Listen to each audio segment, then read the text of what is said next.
South Africa is mourning the loss of one of its seasoned political figures, former Deputy President David Mabuza, who has died at the age of 64. The news of his passing was confirmed on Thursday afternoon by African National Congress Secretary General Fikile Mbalula.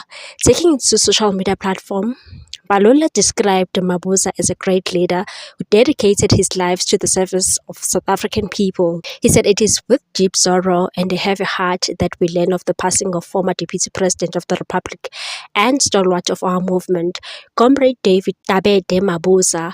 From his formative years as an anti-apartheid activist to his tenure as Premier of Mpumalanga and ultimately as the country's Deputy President from 2018 to 2023, Mabuza remained a prominent, enigmatic figure in South African politics.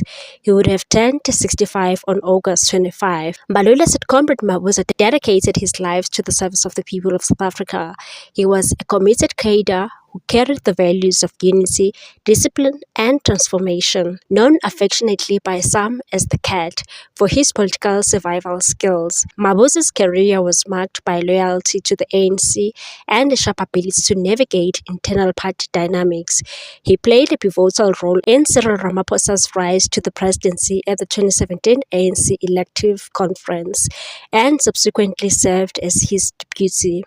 On behalf of the ANC, Mbalula extended condolences to Mabuza's family, friends, comrades, and the broader South African public, and said, "We have lost a patriot, a freedom fighter, and a leader who served with humility and conviction.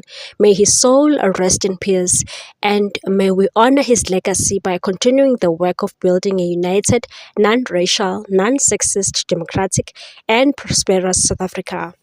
Mabuza's legacy remains complex.